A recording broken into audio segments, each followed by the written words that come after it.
అసలు ఆ వర్ణ వ్యవస్థ కానీ లేకపోతే కుల వ్యవస్థ కానీ ఉన్నటువంటి పుస్తకాలు, ఉదాహరణకు మన ధర్మశాస్త్రం కానివ్వండి, పరాశర స్మృతి కానివ్వండి, ఇలాంటివి ఏమైనా ఉంటే తీసుకురండి, నేనే పెట్రోల్ పోసి తగలబెడతానని కూడా అన్నారు. నేను ఈరోజు ఆయనకు పెట్రోల్ ఇస్తాను, ఆయన ఎంత తగలబెడతారో నేను చూస్తాను, ఆయన నిజాయితీని కూడా నేను ఈరోజు ప్రశ్నిస్తున్నాను. నన్ను జవాబు చెప్పనియండి. ఎందుకంటే గత 200 సంవత్సరాల నుంచి హిందువుల గొంతు నొక్కేశారు మీరు. ఇప్పుడన్నా మాట్లాడినియండి మమ్మల్ని. 70 సంవత్సరాల నుంచి కాంగ్రెస్ నొక్కేసింది, కనీసం ఇప్పుడన్నా మాట్లాడినివ్వండి. సో ఒకటేమన్నారంటే, సమాజంలో ఉన్న దుర్మార్గాల్ని ఒక మతానికి ఆపాదించలేం కాబట్టి ఇప్పుడు పై వస్త్రం వేసుకోకుండా తిరిగారు అన్నారు, అది హిందూ గ్రంథాలలో లేదు.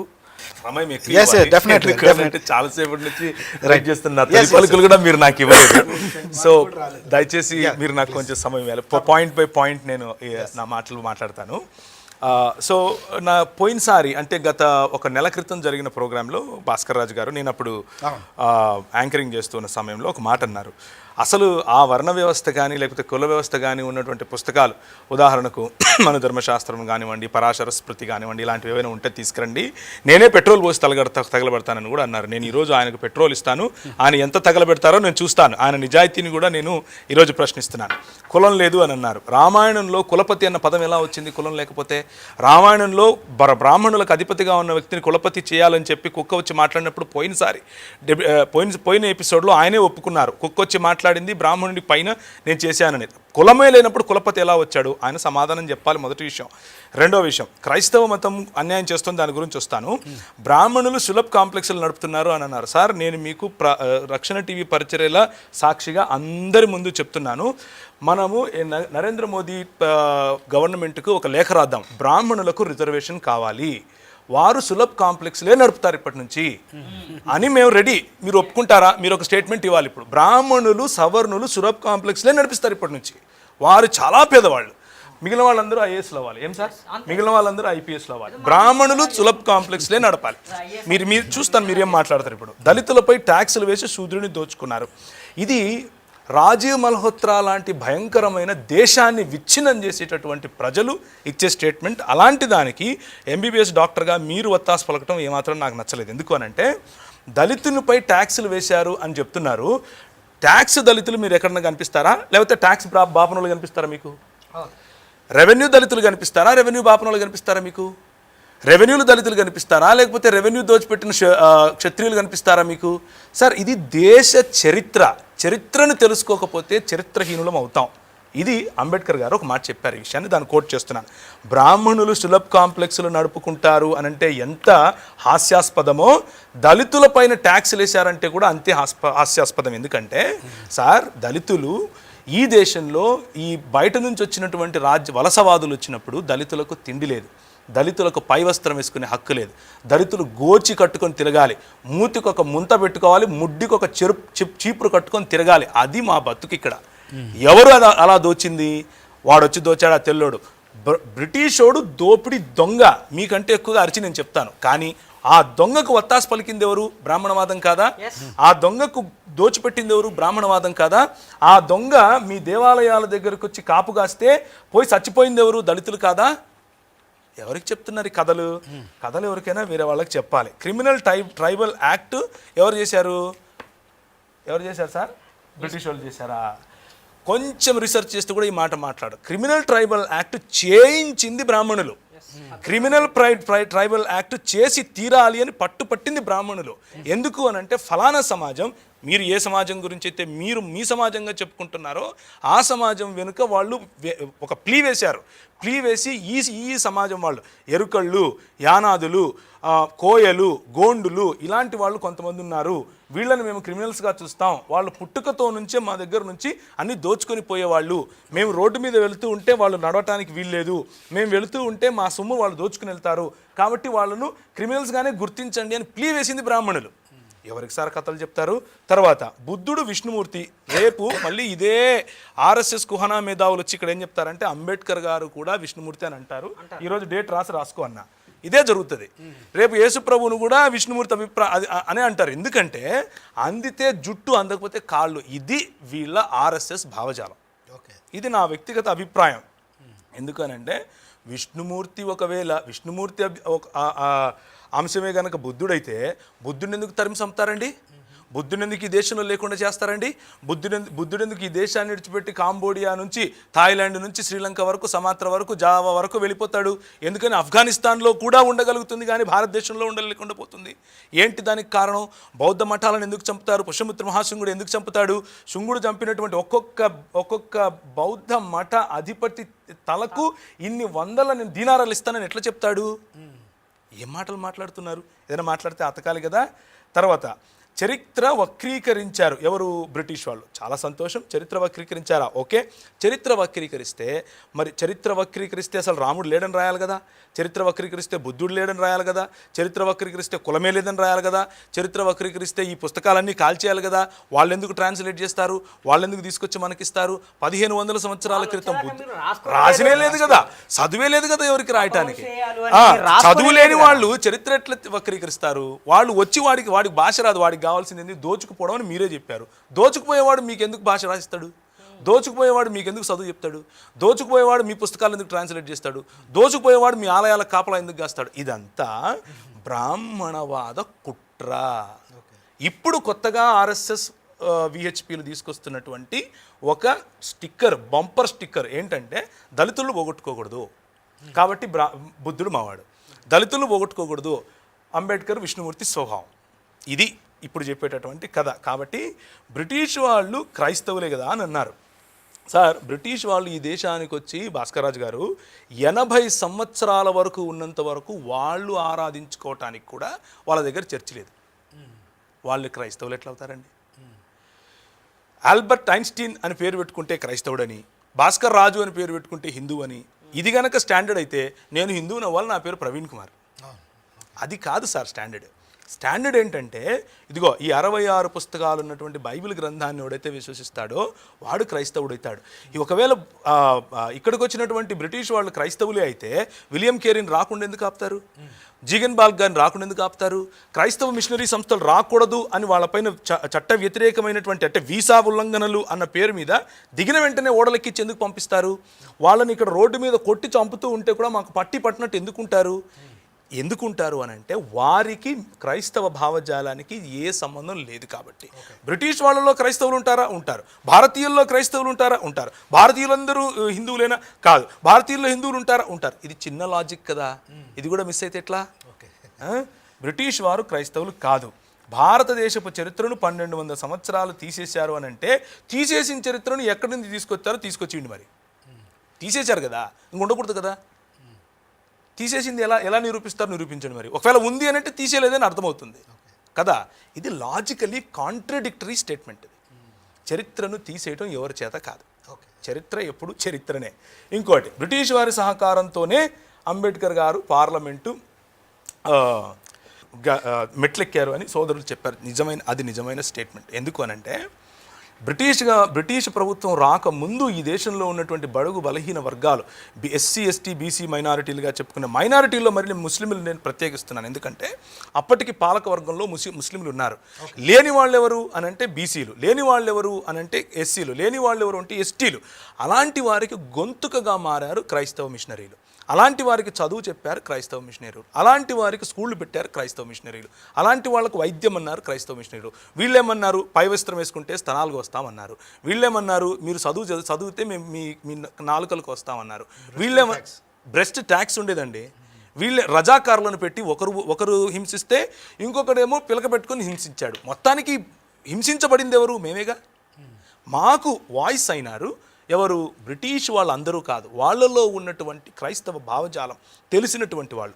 అలాంటి వాళ్ళు వెనుక నిలబడ్డారు కాబట్టే ఫూలే గారి భార్య సతీమణి గారికి వారు చదువు చెప్పారు. ఫూలే గారు నిలబడ్డానికి కారణం బ్రిటిష్ మిషనరీలు కాదా? అంబేద్కర్ గారి చదువు కోసము మిషనరీలు కాదా కారణం? ఆయన వెళితే ఇంగ్లాండ్లోను మరియు అమెరికాలోను ఆయన ఆదరించింది క్రైస్తవులు కాదా? ఆయన నిలబెట్టింది క్రైస్తవులు కాదా? సైమన్ గో బ్యాక్ అని వీళ్ళు అరిస్తే సైమన్ వస్తాను అని రాసింది ఎవరు? క్రైస్తవుడు కాదా? ఇవన్నీ కనిపించవా? ఇంకొక విషయం, నేను ఒక 2-3 విషయాలు అన్న ప్రస్తావించారు. చాలా తక్కువ సమయంలో ఒక విషయం చెప్తాను. ఏంటి అనంటే క్రిమినల్ ట్రైబల్ యాక్ట్ అని అన్నారు. సరే, ఈ దేశంలో జోగినీ వ్యవస్థ అని ఒకటి ఉండేది. ఆంధ్ర జోగినీ అబాలిష్మెంట్ ఎప్పుడు జరిగింది? భాస్కర్ రాజు గారే చెప్పాలి. ఇంగ్లీష్ ఎడ్యుకేషన్ యాక్ట్ ఎప్పుడు వచ్చింది? భాస్కర్ రాజు గారే చెప్తారు. ఆస్తి హక్కు శూద్రులకు ఎవరు తీసుకొచ్చారు? ఒకవేళ ఆస్తి హక్కు శూద్రులకు, చదువు హక్కు శూద్రులకు లేకపోతే ఈరోజు భాస్కర్ రాజు గారు ఇక్కడ కూర్చుని రక్షణ టీవీలో మాట్లాడగలిగే వాళ్ళ? ఎవరు తెచ్చారో సమాధానం చెప్పాలి. రైట్ టు ఎడ్యుకేషన్ ఎవరు తీసుకొచ్చారు? ఆయన డాక్టర్ అయ్యారుగా, ఎలా అయ్యారు? ఒక వైద్యుడు ఒక చోరుడు ఇద్దరు సమానం అని చెప్పేటటువంటి సనాతన ధర్మం ఇక్కడ. రైట్ టు ఎడ్యుకేషన్ ఫర్ శూద్ర అని చెప్పేటటువంటి ఈ యాక్ట్ 1913 ఎక్కడ? ఈ రెండిట్లో దేనివల్ల మీరు డాక్టర్ అయ్యారు? మీరు సమాధానం చెప్పాలి నాకు. స్లేవరీ అబాలిష్మెంట్ యాక్ట్ ఎవరు చేశారు? బ్రాహ్మిన్స్ ఒక ఒక ఒక ఒక వ్యక్తి శూద్రుడు పెళ్లి చేసుకుంటే భార్యను బ్రాహ్మణుడి దగ్గర 3 రాత్రులు పడుకోబెట్టాలా? ఇది మీ సనాతన ధర్మమా? దాన్ని అబాలిష్ చేసింది 1819లో. ఎవరు అబాలిష్ చేశారు? East India company. ఎవరు అబాలిష్ చేశారు? 1830లో హ్యూమన్ సాక్రిఫైస్ అబాలిషన్ యాక్ట్. అంటే మీరు నేను ఈరోజు బ్రతికున్నాము అని అంటే వాళ్ళు చంపకుండా మన తలలు తెగకుండా ఉన్నారు అని అంటే ఆ రోజు తీసుకొచ్చిన యాక్ట్ కదా. Non discrimination act 1833. Right to sit, శూద్రులకు కూర్చునే హక్కులు లేవండి, పిరుదులు కోసేవాళ్ళు. ఈరోజు టీవీల ముందు మీరు నిలబడుకొని మాట్లాడుతున్నారు అంటే కారణం ఏంటి? ఏ యాక్ట్ కారణంగా? ఈ ట్రైబల్ యాక్ట్ గుర్తొచ్చిందా? అది చేయించింది బ్రాహ్మణ సముదాయం కాదా? నాచ్ కమ్యూనిటీ అన్నటువంటి ఒక కమ్యూనిటీ ఉండేది. మన బడుగు బలహీన వర్గాలకు, దళిత సహోదరులను వాళ్ళు అర్ధనగ్నంగా లేకపోతే పూర్తి నగ్నంగా దేవాలయాల ఎదుట డ్యాన్సులు చేయించేవారు. ఇంతవరకు మన రెడ్డి గారు చెప్పారు ఒక మాట, అంటే భజన చేసేటటువంటి కళాకారులు ఉన్నారు అని. వీళ్ళను కూడా ఎవరైతే నాచ్ కమ్యూనిటీగా పిలిచారో, దేవదాసి కమ్యూనిటీగా పిలిచారో, జోగిని కమ్యూనిటీగా పిలిచారో వీరిని ఉంపుడు గత్తెలుగా ఒక పక్క చూస్తూ, వీరు పెళ్లిళ్ళు చేసుకోకుండా పిల్లలు కనాలి అని చెబుతూ, కాదు వీళ్ళు కళాకారులు అని పేరు పెట్టి వారి కోసము దాన్ని ఏమంటారు, హైకోర్టులో పిటిషన్ వేస్తే కొట్లాడుతూ ఉంటే ఈ సనాతన ధర్మ సంరక్షకులు వచ్చి ఏమంటారంటే ఇది మా సంస్కృతి అంటారు. ఏదండి మీ సంస్కృతి? మా ఆడవాళ్ళను అర్ధనగ్నంగా చేసి నాట్యం చేయించడం మీ సంస్కృత? అది కాపాడటం కోసం మీరు నిలబడతారా?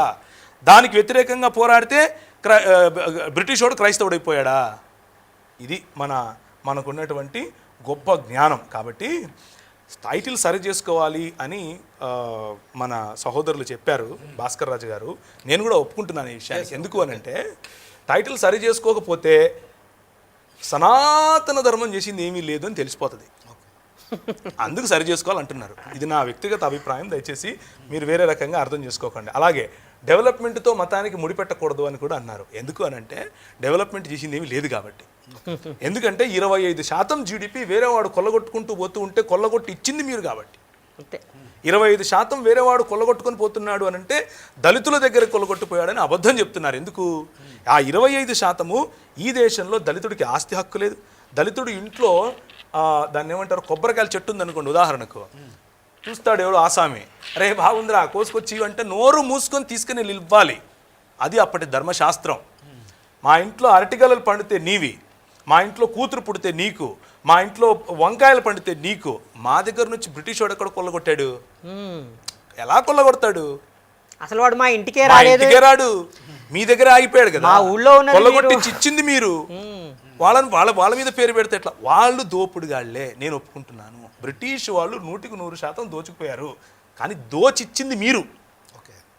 25%ని 2%కి తీసుకొచ్చి ఇచ్చింది మీరు.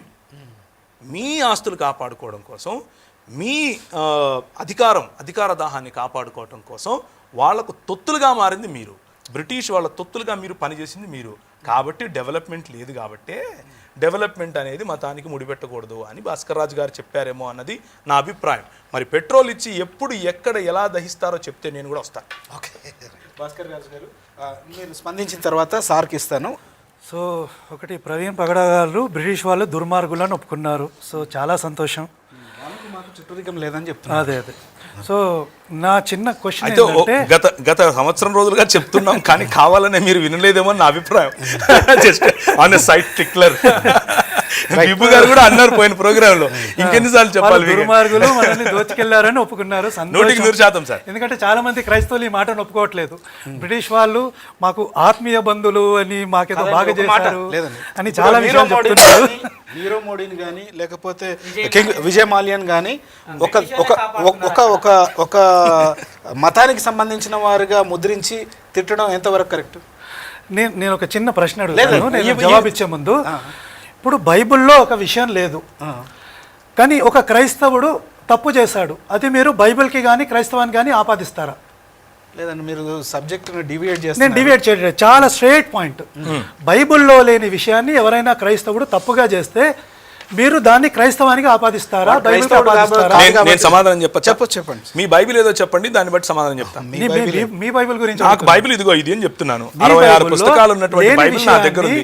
మీ బైబిల్ ఏదో చూపించండి, దాంట్లో లేనిదేదో మాట్లాడాలి. విషయాన్ని ఆపాదిస్తే నేను సామాన్యమైన సమాధానం చెప్పాను మీకు. 66 పుస్తకాలు ఉన్న బైబిల్ నేను మీకు చెప్పాను. మీకు ఏది బైబిల్? చతుర్వేదాల, అష్టాదశ పురాణాల, లేకపోతే మనుస్మృత, లేకపోతే పరాశర స్మృత, రామాయణమా, మహాభారతమా, ఏది మీ బైబిల్ చెప్పండి, దాని ప్రకారం లేదు. ఇవన్నీ అని అంటే మీరు ఏ ప్రశ్న వేసినా నేను సమాధానం రెడీ. మీరు కమిట్ అవ్వట్లేదు కాబట్టి మీరు భయపడిపోయారని అస్సలు కాదు. నేను నా సమాధానం చెప్తున్నాను, మీరు సమాధానం చెప్పలేదంటే మీరు భయపడ్డారని అర్థమవుతుంది. మన వ్యవస్థలో మీరు సమాధానం చెప్పలేదంటే భయపడ్డారని అర్థం. నన్ను జవాబు చెప్పనియండి. ఎందుకంటే గత 200 సంవత్సరాల నుంచి హిందువుల గొంతు నొక్కేశారు మీరు. ఇప్పుడన్నా మాట్లాడియండి మమ్మల్ని. 70 సంవత్సరాల నుంచి కాంగ్రెస్ నొక్కేసింది, కనీసం ఇప్పుడన్నా మాట్లాడివ్వండి. సో ఒకటేమన్నారంటే సమాజంలో ఉన్న దుర్మార్గాల్ని ఒక మతానికి ఆపాదించలేం కాబట్టి ఇప్పుడు పై వస్త్రం వేసుకోకుండా తిరిగారు అన్నారు, అది హిందూ గ్రంథాలలో లేదు. తర్వాత ఇంకేవో అన్నారు, చాలా విషయాలు చెప్పారు, అవన్నీ గ్రంథాలలో ఎక్కడ లేవు. ఎక్కడ ఉంటే మనం దాని గురించి మాట్లాడదాం. తర్వాత తో కొలంబస్ మన దేశానికి వచ్చాడు. కొలంబస్ కూడా క్రైస్తవుడు కాదన్నాడు. 7 పడవల నిండా మన బంగారాన్ని నింపుకొని వెళ్ళాడు కొలంబస్. అతడు వెళ్ళిన తర్వాత వెంటనే ఒక 10 సంవత్సరాల్లో గోవా ఇన్క్విజిషన్ జరిగింది. దాంట్లో చచ్చిపోయిన 70 మంది 70% దళితులు, వేరే వాళ్ళందరూ ఉన్నారు. బ్రిటిష్ ప్రధానితో మాట్లాడడం కాదు, అక్కడ ఉన్న కోహినూరు వజ్రం పట్టుకరండి ఫస్ట్. సో అవన్నీ చేద్దాం మనం. ఎప్పుడు చేస్తారు? 70 ఏళ్ళు ఒడిచిపోయినాయి. ఆయన రెండోసారి ప్రధానమంత్రి కూడా అయ్యిండు నరేంద్ర మోడీ గారు. 70 సంవత్సరాల ఆయనకి చెప్పండి సార్, వదిలేస్తారు మీరు. 70 ఏళ్ళు కాంగ్రెస్ వాళ్ళు చేయలేదు, మీరు చేయండి. ఆ కోహినూరు వజ్రం తీసుకురండి, అది మనదే. నాకు మోదీ చుట్టం కాదు, కాంగ్రెస్ చుట్టం కాదు. సో మనం అందరం కలిసి ఆ పని చేద్దాం. మనకు అన్యాయం చేశారు. తర్వాత యేసును కూడా విష్ణువు చేస్తా అన్నారు. నేను చేయట్లేదండి, క్రైస్తవులు చెప్తున్నారు, వేదాలలో యేసు అంటున్నారు, ఈ ఎన్నో చెప్తున్నారు, అది వాళ్ళ సంగతి మీరు చూసుకోండి. తర్వాత ఆర్ఎస్ఎస్ అన్నారు. నాకు ఆర్ఎస్ఎస్కి ఏం సంబంధం లేదండి, నేను ఇండిపెండెంట్ రీసెర్చింగ్ కాబట్టి నేను నా మాటనే మాట్లాడతాను. తర్వాత బ్రిటిష్ వాడు వచ్చి మనకు చాలా మంచి చేశాడు, సతీని నిర్మూలించాడు అన్నాడు. మిషనరీలు ఏవైతే కుట్ర చేసి సతీ చాలా ఉంది, సంవత్సరానికి 10,000 సతీలు జరుగుతున్నాయని చెప్పాడో దాంతో మీరు తిట్టే బ్రిటిష్ వాడే ఒప్పుకోలేదు. సో సతీని క్రియేట్ చేసింది బ్రిటిష్ వాడే, అబాలిష్ చేసింది బ్రిటిష్ వాడే. తర్వాత దళితులకు ఆస్తి హక్కు కంప్లీట్గా చదువుకొని మాట్లాడతారు సార్ ప్లీజ్. అంటే నాకు కూడా చాలా అంటే మీరు ఒక్క నిమిషం మీరు చెప్తున్న ఈ చరిత్రని ఇంతగా తిరగరాసి ఇంతగా మ్యానిపులేట్ చేయడం అవసరమా సార్? నా కంప్లైంట్ కూడా అదే, మీరు తిరగరాస్తున్నారు, నేను సరి చేస్తున్నానని నేను అనుకుంటున్నాను. సరే తర్వాత దళితులకు ఆస్తి హక్కు బ్రిటిష్ వాడు కల్పించాడు, ఆడవాళ్లకు ఆస్తి హక్కు కల్పించాడని అన్నారు. మీరు ఇంగ్లాండ్ చరిత్రను చూడండి, 1924 వరకు ఆడవాళ్లకు ఆస్తి హక్కు బ్రిటన్లో లేదు. వాడి ఆడవాళ్ళకే న్యాయం చేయాలని బ్రిటిష్ వాడు మనకు న్యాయం చేశాడంటే ఇక నేను చెవులో పువ్వు కాదు కాలీఫ్లవర్ పెట్టుకోవాలి. 1932 చట్టం ప్రకారంగా వాళ్ళకి ఇచ్చారు ఆస్తి హక్కు. 1924 చట్టం వచ్చింది యూకే. 32లో కమ్యూనల్ అవార్డు అనేది ప్రపంచం మొత్తానికి 24 కాదు 30లో 31లో చర్చలు జరిగినాయి ప్రపంచం మొత్తంగా. అంటే వాళ్ళు రవి అస్తమించని బ్రిటిష్ సామ్రాజ్యంలో ఉన్న దేశాల ప్రజలకి, తన దేశంలో ఉన్న ప్రజలకి ఎలాంటి హక్కులు అధికారాలు ఉంటాయనే విషయం మీద ఒక చట్టం చేశారు. దాన్ని 1932 చట్టం అంటారు. దాని ప్రకారంగా బ్రిటిష్ ఆడవాళ్ళకి ఓటు హక్కు ఇచ్చారు, ఆస్తి హక్కు ఇచ్చారు, భారతదేశంలో ఉన్న వాళ్ళకి కూడా ఇచ్చారు. చేయని పనుల గురించి మనం ఎన్నైనా చెప్పొచ్చు. సో తర్వాత చరిత్ర అన్నారు. చరిత్ర అనేది ఎవరైనా రాసుకోవచ్చండి. ఇప్పుడు బ్రిటిష్ వాడు రాసిన చరిత్రని మన కమ్యూనిస్టులు తీసుకొని కాపీ కొట్టుకోలేదా?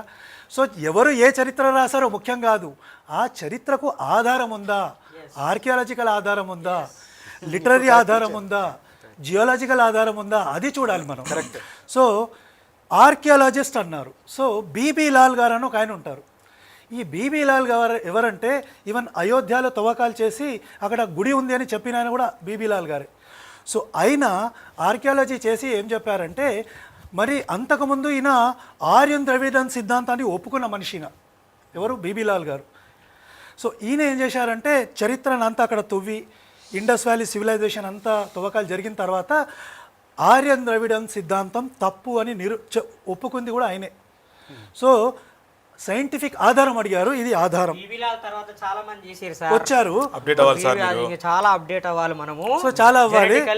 జెనెటికల్ రీసెర్చ్ ఉంది, ఇక్కడే సిసిఎంబి ఉంది, వాళ్ళు చేసిన రీసెర్చ్లు ఉన్నాయి, జినోమ్ ప్రాజెక్ట్ ఉంది, దాని రిపోర్ట్స్ ఉన్నాయి. నా దగ్గర 100 MB అవన్నీ డేటా ఉంది. ఉన్నాయి. కావాలంటే మీ దగ్గర మనం అన్నీ రోజంతా ఉంటాయి. కూర్చొని మాట్లాడదాము. తప్పకుండా దళితులు ఎవరు, ఆర్యులు ఎవరు, డస్సులు ఎవరు, ఇవన్నీ మనం మాట్లాడదాము. అవును. దీన్ని అంబేద్కర్ గారే ఒప్పుకోలేదు. ఆర్యన్ ద్రవిడన్ సిద్ధాంతాన్ని మీరు ఇంతగా పొగుడుతున్నారు. సరే సరే తీయండి సార్, అది కూడా తీయండి. చర్చ మొదలు పెట్టలేదు సార్. సో మన అంబేద్కర్ గారే ఒప్పుకోలేదు, అది మనం తర్వాత మాట్లాడదాం. ప్రవీణ్ గారు వచ్చి కులపతి అన్నారు. కులపతి అంటే ఒక ఆశ్రమానికి హెడ్ అండి, కులం కాదు అక్కడ. సంస్కృతంలో కులం అంటే ఫ్యామిలీ అని అర్థం. సో ఒక ఫ్యామిలీ లాంటి సంస్థని పాటించే వాళ్ళని కులపతి అంటారు. ప్రతి దాంట్లో మీరు కులాన్ని పెట్టి హిందూ ధర్మాన్ని దూషించడం మానేసేయండి, అది చాలా తప్పు. తర్వాత బాల్య వివాహాలు సతి అన్నారు. సార్ దూషించట్లా, దూషించకండి అంటున్నా, ఎందుకంటే అది మంచిది కాదు, అంటున్నాను. అది దూషించడం మంచిది కాదండి, సద్విమర్శ తీసుకోవచ్చు. సద్విమర్శ చేయొచ్చు. తర్వాత చరిత్రకు ఆధారం ఇంకోటి అడిగారు. కాశీలోకని తాళపత్ర గ్రంథాలు ఒక 50 సంవత్సరాల క్రితం దొరికాయి. దాంట్లో కూర్చొని చాలా మంది అంటే మహాభారత కాలం నుంచి ఏ రాజు ఉన్నాడు, ఏ సంవత్సరంలో ఉన్నాడు, రాసినాడు, ఆయన పేరేంటి, ఇవన్నీ మనకు ఉన్నాయి ఈ రోజు. అది కావాలంటే మనం మళ్ళీ కూర్చొని మాట్లాడదాం, ప్రపంచము ఒక రోజంతా మనం మాట్లాడదాం, అదేం ప్రాబ్లం లేదు. మంచిది. సో దాని గురించి మాట్లాడదాం. తర్వాత చరిత్రని నేను వక్రీకరిస్తున్నాను అన్నాను. నేను ఏ సంస్థకి చెందినవాడిని కాదండి, నేను ఇండిపెండెంట్ రీసెర్చర్ని. ఈ చరిత్రని వక్రీకరించింది బ్రిటిషోడు, లేకుంటే 70 సంవత్సరాలుగా లూటియన్స్ మీడియా, ఖాన్ మార్కెట్ అని ఏదైతే చెప్తామో వాళ్ళు చేస్తున్న పనులు ఇవి. సో నేను సింపుల్గా ఏం చేస్తున్నానంటే నా గ్రంథాల ఆధారంగా, సైంటిఫిక్ రీసెర్చ్ ఆధారంగా మన చరిత్ర ఇది కాదు, మన చరిత్రని ఎవడో తెల్లోడు రాయాలని అవసరం లేదు, మనమే రాసుకోవచ్చు అని చెప్తున్నాను నేను, అంతే. ఓకే అయిపోయింది సార్. ఇంకా ఏమైనా ఉంటే నేను తర్వాత చెప్తాను. మాట్లాడుకుందాం. రైట్ చాలా మాట్లాడాలి. రైట్ అంటే మీరు చర్చ చాలా బాగున్నది, ఎందుకంటే వారి సొంత అభిప్రాయాలు కాదు, ఈ దేశంలో చాలా మంది ఇలాంటి వాదనలే చేస్తున్నారు కాబట్టి వాటిని సార్ ఇక్కడ రిప్రజెంట్ చేస్తున్నారు. అంతే. లూటియన్స్ మీడియా అంటారు కదా, మీరు వాటిని చెప్పేది కూడా అలాగే ఉంది. మనం చర్చించడం చాలా అవసరం. మనం సమాజ తప్పకుండా సమాజ నిర్మాణంలో సత్యమే కీలకం సార్.